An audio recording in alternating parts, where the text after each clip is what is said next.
Video यानी video lecture number 6 में हम लोगों ने properties of multiplication of integer के कुछ प्रॉपर्टीज को डिस्कस किया था। वो थे कौन कौन से प्रॉपर्टी, एक बार डिवीजन कर लेते हैं। पहले थे क्लोजर प्रॉपर्टी, उसके बाद आए कॉम्यूटेटिव प्रॉपर्टी, फिर एसोसिएटिव प्रॉपर्टी और अंतिम और लास्ट डिस्ट्रीब्यूटिव प्रॉपर्टी। और बोले थे कि आज जो बच गया है प्रॉपर्टी उस पर डिस्कस करेंगे। तो आप लोग बोर्ड पे देख सकते हैं, जैसा कि पांचवा प्रॉपर्टी लिखा गया, एग्जिस्टेंस ऑफ मल्टीप्लिकेटिव आइडेंटिटी। तो आखिर ये प्रॉपर्टी क्या स्टेट करता है, तो पहले इसको समझते हैं। For any integer A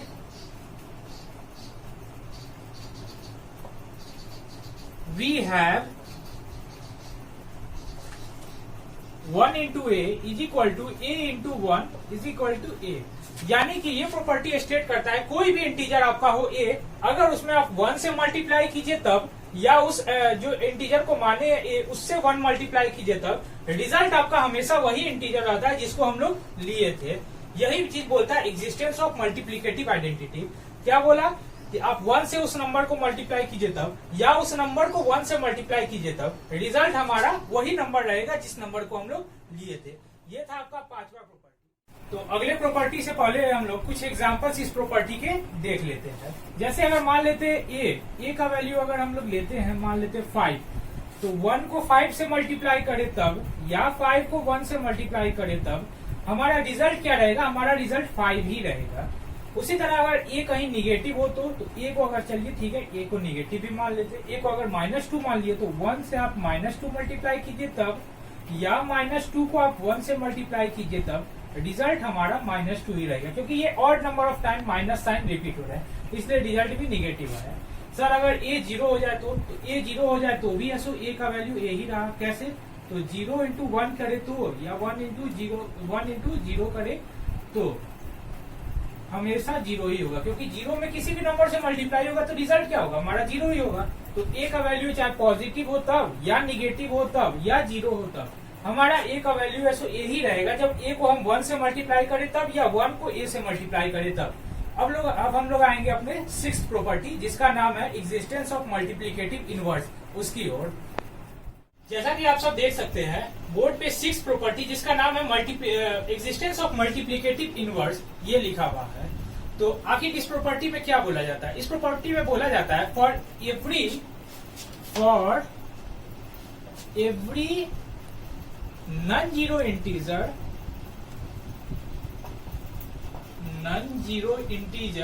A the multiplicative inverse is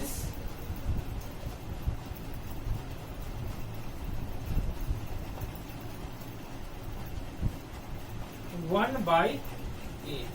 यानी कि हर नॉन जीरो इंटीजर जो होगा a, जिसको हम लोग ले रहे हैं, उसका मल्टीप्लिकेटिव इनवर्स हमारा 1/a ही होगा।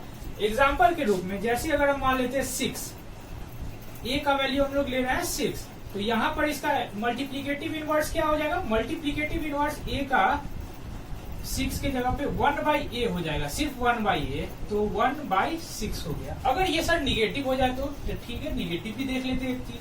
अगर a का वैल्यू -3 हो जाएगा तो यहाँ a का वैल्यू -1/3 हो गया। माइनस क्यों, क्योंकि ये आपका 3 में क्या था, माइनस का साइन। और हम लोग आगे फ्रैक्शन चैप्टर पढ़ेंगे, डिनोमिनेटर निगेटिव नहीं होता बल्कि उसके ऊपर न्यूमरेटर निगेटिव कर देता है। तो ये माइनस जो था 3 का, ये ऊपर ट्रांसफॉर्म हो गया। और सर ये आप बात लिखे हैं इसमें नॉन जीरो इंटीजर ही क्यों, जीरो इंटीजर क्यों नहीं, तो देखते हैं। 1/, अगर हम मान लेते a का वैल्यू 0, तो 1/0 हो जाएगा इसका मल्टीप्लिकेटिव इनवर्स। और कोई भी नंबर जो अगर डिनोमिनेटर में हो और यहाँ पर अगर 0 हो जाए तो ये हमेशा मैथ में नॉट डिफाइंड बोला जाता है या मीनिंगलेस बोला जाता है। यानी आपको डिनोमिनेटर कभी भी 0 नहीं रखना है। ये था हमारा 6th property, existence of multiplicative inverse. इसके बाद आएंगे हम लोग अपने 7th प्रॉपर्टी, जिसका नाम है प्रॉपर्टी ऑफ 0, उसकी ओर। जैसा कि आप सब देख सकते हैं 7th और जो लास्ट प्रॉपर्टी है हम लोग का मल्टीप्लिकेशन ऑफ इंटीजर का, प्रॉपर्टी ऑफ 0, इसको लिखे हैं। अब इस प्रॉपर्टी में क्या स्टेट करता है ये देखते हैं। फॉर एवरी इंटीजर ए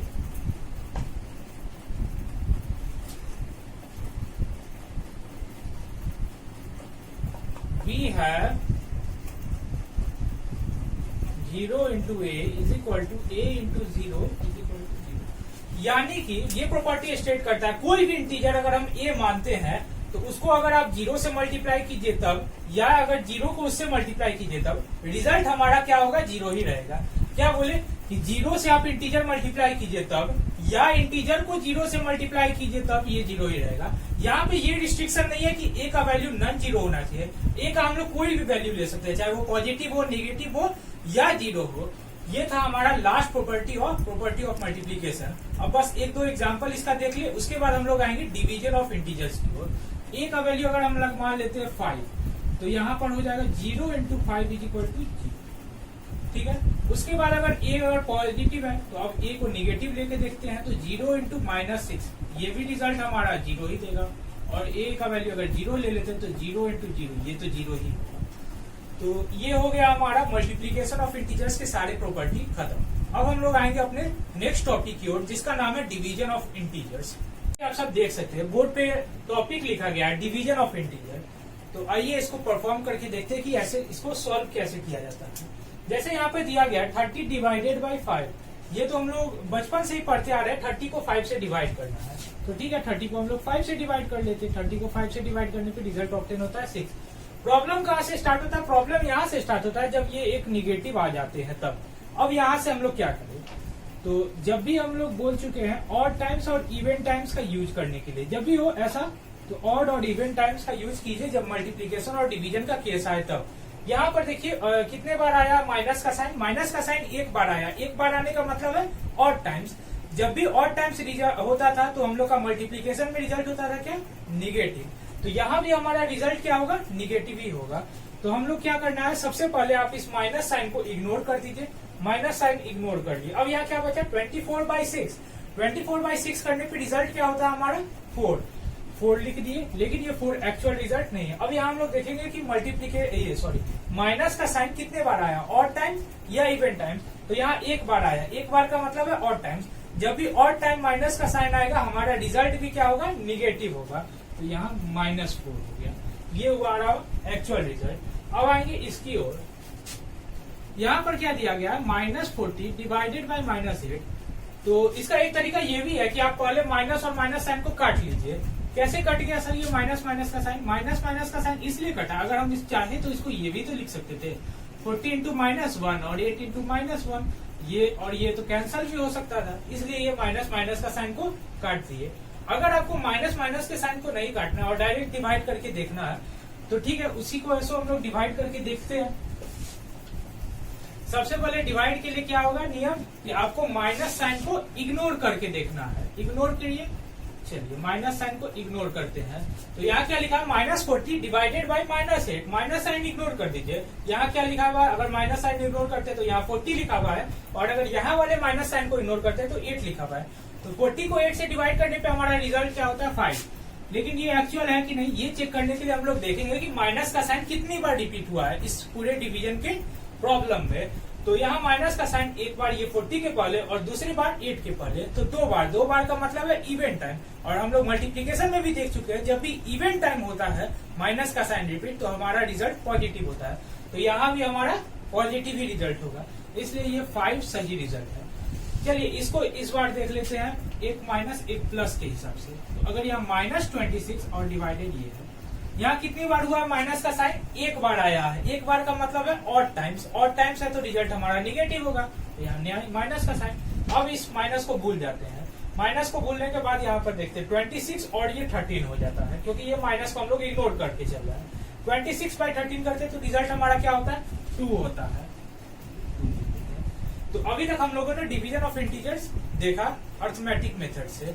अब हम लोग इसके कुछ प्रॉपर्टीज की ओर आएंगे। प्रॉपर्टीज तो नहीं कहना, फैक्ट्स इसके बोल सकते हैं, कहना ठीक रहेगा डिवीजन ऑफ इंटीजर्स के। तो आइए देखते हैं कुछ इंपॉर्टेंट फैक्ट्स जो कि हमारे सम्स में हेल्पफुल होंगे। जैसा कि आप सब देख सकते हैं फैक्ट्स लिखा गया है। सबसे पहला क्या है कि क्लोजर प्रॉपर्टी सेटिस्फाई नहीं। सर ये क्यों, तो देखते हैं एक एग्जाम्पल। अगर एग्जाम्पल हम लोग लेते हैं, मान लेते हैं एक एग्जाम्पल जिससे ये सेटिस्फाई हो जाए, तो मान लेते हैं 8 / 4। क्लोजर प्रॉपर्टी में क्या था, कोई भी दो इंटीजर्स जिसको हम लोग यूज में लेते हैं सम्स के लिए, चाहे वो एडिशन हो, सब्ट्रैक्शन हो, मल्टीप्लीकेशन हो, और यहाँ है तो यहाँ डिवीजन के लिए, तो वो भी एक इंटीजर ही होगा। तो क्या बोलते थे ए, अगर यहाँ हम लोग डिवीजन के लिए देखें क्लोजर प्रॉपर्टी, तो क्या होगा, अगर कोई दो इंटीजर मानते ए और बी, तो a / b जो होगा रिजल्ट जो होगा हमारा c मान लेते हैं, तो तो ये भी क्या होगा, आपका इंटीजर होना चाहिए। तो हम लोग लिखे यहाँ पे कि ये सेटिस्फाई नहीं है। सर ये क्यों नहीं सेटिस्फाई है, इसको देखते हैं। सर ये 8 है और ये 4 है, 8 और 4 को डिवाइड करते हैं तो रिजल्ट 2, तो 2 तो इंटीजर है, तो ये सेटिस्फाई होना चाहिए, लेकिन ये सेटिस्फाई क्यों नहीं हो रहा, देखते हैं। अभी तो 8 था तब ना, अगर हम लोग मान लेते हैं 7 होता तो ये क्या हो जाता, 7 डिवाइडेड 4, 7 डिवाइडेड 4 आपका इंटीजर्स आएगा क्या, नहीं आएगा। क्यों नहीं आएगा, जैसे अगर एग्जाम्पल ये है, इसको हम लोग पूरा फुल डिवाइड करके देखते हैं। 4 1 जा 4 और ये 3 डेसिमल,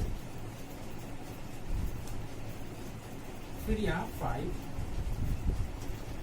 1.75। सर ये डेसिमल में तो थोड़ी जाता है इंटीजर, इंटीजर्स तो आपका नंबर्स ही में रहता था, मतलब काउंटिंग नंबर्स या नेगेटिव नंबर्स या जीरो, डेसिमल में तो जाता नहीं था।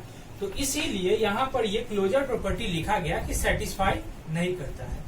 ये था हमारा पहला इंपॉर्टेंट फैक्ट। दूसरा इंपॉर्टेंट फैक्ट क्या बोलता है, दूसरा इंपॉर्टेंट फैक्ट ये बोलता है कि जैसे अगर मान लेते कोई भी इंटीजर्स है ए हमारा, फॉर एनी इंटीजर ए, कोई भी इंटीजर है ए, तो उसके लिए ए डिवाइडेड ए जो होगा हमारा रिजल्ट जो होगा वो 1 देगा। लेकिन शर्त ये है कि यहाँ पर ए आपका 0 नहीं होना चाहिए। अगर आपका 0 ए हो जाएगा तो 0 डिवाइडेड बाय 0, फिर तो ये मीनिंगलेस ही हो जाएगा। लेकिन ये शर्त क्या है कि फॉर एनी, अगर यहाँ बोला जाए तो नॉन जीरो इंटीजर लिख ले आपके सुविधा के लिए, तो for any non zero integer a, उसको अगर ए से डिवाइड करेंगे तो रिजल्ट हमारा 1 होगा। क्यों, अगर हम लोग देखते हैं इसको एग्जांपल्स के रूप में, तब हम इस क्यों का जवाब दे पाएंगे। जैसे अगर मान लेते ए का वैल्यू पॉजिटिव के रूप में 5, तो 5 डिवाइडेड 5 क्या होगा, 5 डिवाइडेड 5 1 हो जाएगा। सर अगर ये निगेटिव हो जाए तो ठीक है, वेरी गुड, निगेटिव लेके देख लेते हैं। -2, तो -2 डिवाइडेड और ये फिर -2, -2 के टेबल में 1 बार में हम लोग करेंगे तो -2 आएगा। कैसे, -2 इंटू 1 इज इक्वल टू क्या हो जाएगा, -2। तो -2 को ही ना, -2 को हम डिवाइड किए तो 1 आ गया। तो यानी कि अगर कोई भी non zero integer, non zero, ये बात ध्यान रखिएगा आप लोग, क्या लिखा गया यहाँ, नॉन जीरो इंटीजर्स या ए नॉट इक्वल टू 0, अगर ए है तो अगर हम ए को ए से डिवाइड करते हैं तो रिजल्ट हमारा क्या होगा, 1 होगा। अब आएंगे हम लोग अपने तीसरे फैक्ट की ओर। अभी हम लोगों ने पहले a divided a is equal to 1 को पढ़ा, अब हम लोग अपने तीसरे फैक्ट की ओर आएंगे। सर हम लोग ए को ए से डिवाइड करते थे तो रिजल्ट 1 होता था, सर इसका रिवर्स भी पॉसिबल है तो क्या, हाँ रिवर्स भी इसका पॉसिबल है। अगर मान लेते हैं for any non zero integer, sorry for any non zero integer, 0 नहीं होना चाहिए, for any non zero integer a अगर है तो ए को अगर हम लोग 1 से डिवाइड कर रहे हैं तो रिजल्ट भी हमारा क्या होगा, ए ही होगा। ये तो हुआ हम लोग नॉन जीरो इंटीजर पे बात कर लिए। अब बात करते हैं सर जीरो के डिवीजन पे। जीरो के डिवीजन पे अक्सर स्टूडेंट को कंफ्यूजन आ जाती है। For any integer A B है, कंफ्यूजन कहां से आती है, अगर आपका न्यूमरेटर, आगे हम लोग फ्रैक्शन में न्यूमरेटर डिनोमिनेटर पे अच्छे से डिस्कस करेंगे, यहाँ बस इतना समझिए ऊपर वाले पार्ट को हम लोग न्यूमरेटर बोलते हैं। अगर इससे इसको डिवाइड करना है या अगर इसको डिवीजन के फॉर्म में लिखे तो लिखेंगे 0 डिवाइडेड ए, तो रिजल्ट हमारा हमेशा 0 देगा। चाहे यहाँ पे आप कोई भी इंटीजर रखे, बस आपका यहाँ पर ए के जगह पे भी क्या होना चाहिए, 0 नहीं होना चाहिए। लेकिन सर अगर ए को और 0 को थोड़ा सा उल्टा कर दे तब तो गलत हो जाएगा। जैसे इसको उल्टा किए तो क्या हो रहा है, ए ऊपर आ गया और 0 आपका नीचे आ गया। तो जब भी ऐसा केस हो, जब डिनोमिनेटर में आपका क्या हो जाए, 0 जब भी आए, आपको वहां पर एक बात लिख देना है, मीनिंगलेस या नॉट डिफाइंड। इस क्लास में, अपने क्लास में क्या लिखना है, मीनिंगलेस या नॉट डिफाइंड। कब ये लिखना है, ये लिखना है तब जब 0 आपका क्या हो, डिनोमिनेटर में आ जाए तब। लेकिन जब 0 आपका न्यूमरेटर में तब क्या, तब तो रिजल्ट आपका हमेशा 0 ही होगा। ये था 4 फैक्ट्स। इसके बाद हम लोग को 2 फैक्ट्स और पढ़ने हैं, आइए देख लेते हैं। 5वां फैक्ट जो है वो बोलता है कि एसोसिएटिव प्रॉपर्टी जो है डिवीजन ऑफ इंटीजर में सेटिस्फाई नहीं होता। क्यों, एक बार देख लेते हैं इसको एग्जांपल्स और थोड़े से प्रॉब्लम्स के मदद से। ए बी एंड सी अगर 3 इंटीजर्स है तब क्या होगा आपका, a divided b divided c is not equal to होता है हमारा a divided b minus b divided c. तब ये, लेकिन एक केस और है, क्योंकि आपका सी जब हो, सी 1 नहीं होना चाहिए, तब आपका ये केस सेटिस्फाई नहीं होगा, यानी एसोसिएटिव प्रॉपर्टी डिवीजन में नहीं सेटिस्फाई करेगा। कैसे, अगर मान लेते ए का वैल्यू 8, बी का वैल्यू 4 और सी का वैल्यू 2, तो LHS लेते हैं प्रूव करने के लिए। तो यहाँ पर हो जाएगा 8 डिवाइडेड 4 डिवाइडेड 2। कैसे 8 डिवाइडेड 4 डिवाइडेड 2 लिखे, इसके मदद से लिखे, A divided B under bracket divided C की मदद से। ये हमारे लेफ्ट हैंड साइड है। 8 डिवाइडेड 4 क्या हो जाएगा, 2 divided 2 is equal to 1 result आ गया। अब देखेंगे हम अपने RHS की ओर। RHS क्या दिया हुआ है, RHS हमारा दिया हुआ है A divided under bracket B divided C। तो यहाँ A का वैल्यू है 8 लिखे, B का वैल्यू है 4 लिखे, डिवाइडेड 2।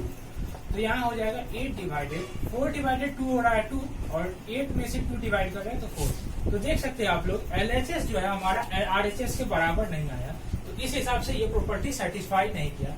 अब सर क्वेश्चन उठता है कि आप यहाँ C नॉट इक्वल टू 1 क्यों लिखे हैं। तो ठीक है, इसको भी थोड़ा सा देख लेते हैं क्या है। अगर C नॉट इक्वल टू 1 के लिए ज्यादा आपको कुछ नहीं चेंज करना है, यहाँ पर आपको बस C का वैल्यू आपको 1 रख के देख लेना है कि सर आप C नॉट इक्वल टू 1 क्यों नहीं लिखे हैं। तो अगर हम यहाँ पे थोड़ा सा चेंज करके यहाँ पर C का वैल्यू 1 कर देते तब क्या होगा। LHS क्या है हमारा, LHS लेफ्ट हैंड साइड देख सकते हैं आप लोग, A divided B under bracket divided C, यानी कि 8 डिवाइडेड 4 डिवाइडेड 1। 8 को अगर 4 से डिवाइड करेंगे तो रिजल्ट 2, डिवाइड करेंगे 1 से यानी 2 होगा। RHS ले लेते हैं। RHS क्या बोलता है हमारा, A divided B divided C। तो A का वैल्यू है 8 divided 4 divided 1, 8 divided 4 is equal to 2। तो देख सकते हैं LHS और RHS दोनों सेम कर गया, लेकिन हम जो यहाँ फैक्ट लिखे उसमें क्या है, उसमें नॉट सेटिस्फाई का यूज किया गया वर्ड का। तो अगर C 1 हो जाएगा तो ये नॉट सेटिस्फाई का तो केस रह नहीं जाएगा, इसलिए आपको यहाँ पर लिखा गया है कि C नॉट इक्वल टू 1। अब आएंगे हम लोग अपने लास्ट फैक्ट की ओर, जिसका यूज करना है डिवीजन ऑफ। देख सकते हैं बोर्ड पे 6th और आखिरी फैक्ट दिया गया है डिवीजन ऑफ इंटीजर का। ये फैक्ट क्या बोलता है, बोलता है अगर कोई 3 integer if A, B and C are non zero integers. फिर यहाँ ध्यान दीजिएगा क्या दिया गया है, नॉन जीरो, मतलब आपको इसमें जीरो को नहीं लेना है, ठीक है। और A आपका क्या हो, बड़ा हो, किससे बड़ा हो, B से बड़ा हो, तब A डिवाइडेड C जो होगा वो बड़ा होगा किससे, B डिवाइडेड C से। लेकिन उसका केस क्या है, if C is positive. Example लेके देखते हैं। मान लेते हैं अगर A का वैल्यू हम लोग लेते हैं 30 और B का वैल्यू हम लोग ले लेते हैं 24 और C का वैल्यू ले लेते हैं 6। तो यहाँ पर क्या देख रहे हैं, A का वैल्यू है 30, B का वैल्यू 24 और C का वैल्यू है 6। यहाँ हम लोग दोनों केस सेटिस्फाई किए। दोनों कौन सा केस, A बड़ा है आपका B से, देख सकते हैं 34 आपका बड़ा है 24 से। दूसरा केस क्या है, दूसरा केस है हमारा इफ C इज पॉजिटिव। यहाँ देख सकते हैं आप C हमारा पॉजिटिव है, ये भी केस सेटिस्फाई किया। अब हम लोग देखेंगे कि क्या सही में ये बात जो लिखा गया है वो सही है कि नहीं। तो उसके लिए हम लोग को LHS और RHS की मदद लेनी पड़ेगी। तो आते हैं LHS की तरफ। LHS मतलब लेफ्ट हैंड साइड क्या दिया गया है, A डिवाइडेड C, यानी कि 30 डिवाइडेड 6। 30 डिवाइडेड 6 हो जाएगा हमारा 5। फिर आएंगे हम अपने RHS की ओर। RHS में क्या दिया हुआ है, 24 डिवाइडेड 6, यहाँ पर क्या हो जाएगा, इसका वैल्यू 4। अब बताइए 5 बड़ा है या 4 बड़ा, तो आप लोग का जवाब जाहिर से ये बात है आएगा 5 बड़ा होता है। तो वही तो बात हम लोगों ने लिखा कि LHS आपका बड़ा होगा RHS से। कब, वो केस है जब C आपका पॉजिटिव होगा तब। तो सर इसका रिवर्स भी तो पॉसिबल है, रिवर्स में ये भी तो पॉसिबल है कि सर C निगेटिव हो जाए। तो जी बिल्कुल C निगेटिव भी पॉसिबल है। तब क्या होगा, आपका साइन ये जो इधर साइड है आपका साइन इधर साइड हो जाएगा, मतलब साइन आपका रिवर्स हो जाएगा। तो आइए उसको भी देख लेते हैं। जैसा कि आप सब देख सकते हैं, बस यहाँ पे हम लोगों ने क्या चेंज किया, C को निगेटिव बना दिया। तो देखिए आपका साइन भी रिवर्स कर दिया। तो क्या ये सही बात है, इसको चेक करने के लिए फिर हम लोग को LHS RHS की सहारा लेना पड़ेगा। यहाँ पर A का वैल्यू हम लोग ले लेते हैं वही 30, B का वैल्यू हम लोग पिछले की तरह 24 और C का वैल्यू जहाँ हम लोग 6 लिए थे बस उसकी जगह -6 ले रहे हैं निगेटिव के लिए। अब आते हैं अपने LHS की ओर। LHS क्या बोलता है, A डिवाइडेड C, यानी कि आपका A डिवाइडेड C में क्या हो जाएगा 30 डिवाइडेड -6। तो यहाँ हम क्या बोलेंगे, फिर आप माइनस साइन को इग्नोर कर दीजिए। तो माइनस साइन इग्नोर करने के बाद क्या बचता है 30 डिवाइडेड 6। 30 डिवाइडेड 6 हमारा हो जाता है 5। लेकिन अब यहाँ गिनेंगे कि माइनस साइन कितनी बार आया, तो माइनस साइन एक बार आया। एक बार का मतलब है ऑड टाइम्स, और ऑड टाइम्स जब भी आता है तो हमारा रिजल्ट निगेटिव होता है, तो निगेटिव ले लिए। फिर आएंगे हम लोग अपने RHS की ओर। RHS में क्या है, RHS में हो जाएगा हमारा 24, पहले लिखेंगे हम लोग B डिवाइडेड C, फिर उसके बाद 24 डिवाइडेड -6, फिर यहाँ क्या करना है आपको, माइनस साइन इग्नोर कर देना है, फिर उसके बाद 24 को 6 से डिवाइड कर देना है। 24 6 से डिवाइड हुआ तो कितना आ गया, 4 आया।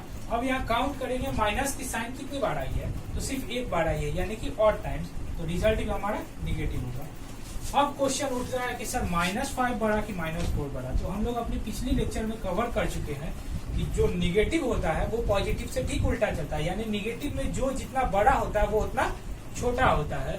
तो यहाँ पर बड़ा अगर देखने के लिए लग रहा है 5, लेकिन वो उतना ही छोटा होगा, किससे, 4 से छोटा होगा, यानी आपका -4 बड़ा हो जाएगा किससे, -5 से। और -4 था हमारा RHS साइड, और यहाँ भी हमारा दिया गया RHS साइड जो है बड़ा हो रहा है LHS साइड से। तो यहाँ तक हम लोगों ने डिवीजन ऑफ इंटीजर्स को खत्म कर लिया। अब हम लोग ऐसा कल इस पे problems of multiplication and divisions of integer को देखेंगे। अगर अभी तक आपको वीडियो अच्छी लगी हो तो प्लीज वीडियो को लाइक कीजिए, चैनल को सब्सक्राइब कीजिए और अपने फ्रेंड्स के साथ जरूर इसको शेयर कीजिए।